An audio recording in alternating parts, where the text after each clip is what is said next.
Okay, taser, taser, taser! And before Benavidez fires again, another detective gets her hands on it. Detective attempts to disarm Benavidez and helps point the weapon he Benavidez has taken control of towards the ground to try to lessen the chance of a bystander or an officer getting shot during this encounter.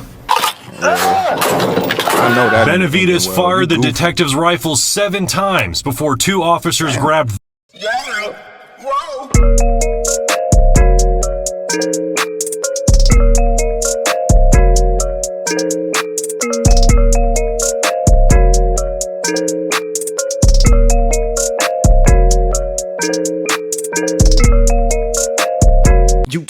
Todd-Town family, what's the biz? Y'all already know what it is. Sending them positive vibes and energy to my Todd-Town family. Y'all know how I rock.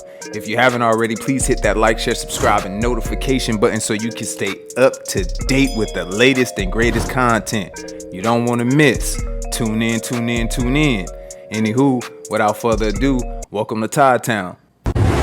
That's it. What's up, Mark? Stop right there. Stop right there. Stop right there. In just a matter of seconds, an attempted arrest outside an Albuquerque Walmart turned into a deadly wrestling match over an officer's gun. Albuquerque police leaders released that shocking new video today of a deadly takedown last month. It was the 5th police shooting by APD this year. Griffin Rushton is here now to walk us through some pretty intense video. Griffin. Yeah, it is. And it all started with this woman, Adriana Gonzalez. APD officers tracked her down to the Walmart near Monolan, Wyoming in early April after a string of armed robberies, but she wasn't alone. Detectives quickly learned Mark Benavidez, who was already wanted by police, was there with her. And when the two of them split up, officers jumped into action. Put your hands out like an airplane. Put your hands behind your back. Arresting Adriana Gonzalez was the mission when APD detectives arrived at this northeast Albuquerque Walmart in early April. The warrant was for robbery with a deadly weapon, 3 counts of conspiracy to commit these crimes. Gonzalez surrendered in the parking lot while officers waited for her boyfriend, Mark Benavidez, outside the store. Mark, who again had an unrelated warrant for his arrest and was suspected as being involved with the armed robberies. And officers were ready once he walked out. That's it. What's up, Mark?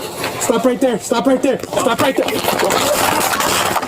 Surveillance video shows detectives tackling Benavidez to the ground. And in the chaos, you can see he gets his hands on the detective's rifle. Mark put his finger on the trigger of the police rifle. Soon after, Mark used his other hand to turn the safety off on the police rifle. Oh, wow. And then, crazy. More officers joined the pile.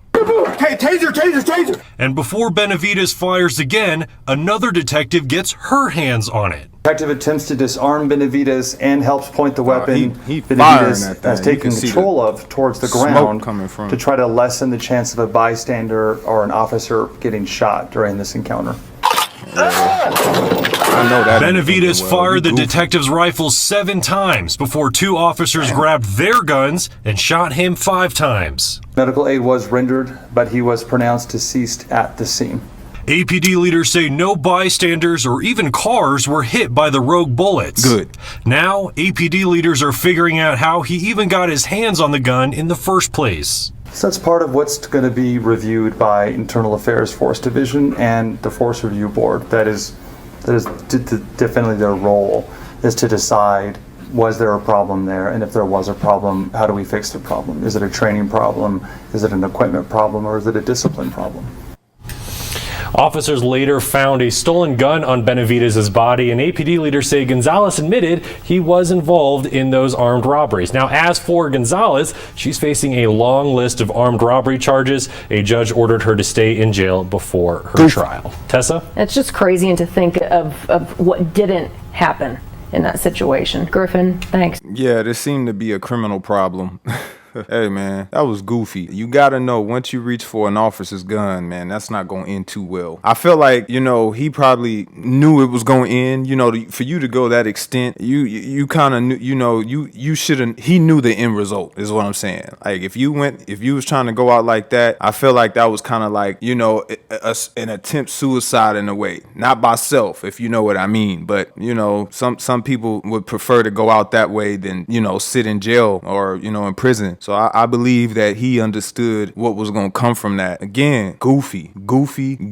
I would say that is a justified use of force. That's no question. And I would also say that the young gentleman went out with a bang. Y'all already know how I go. You play stupid games, you win stupid prizes. Peace.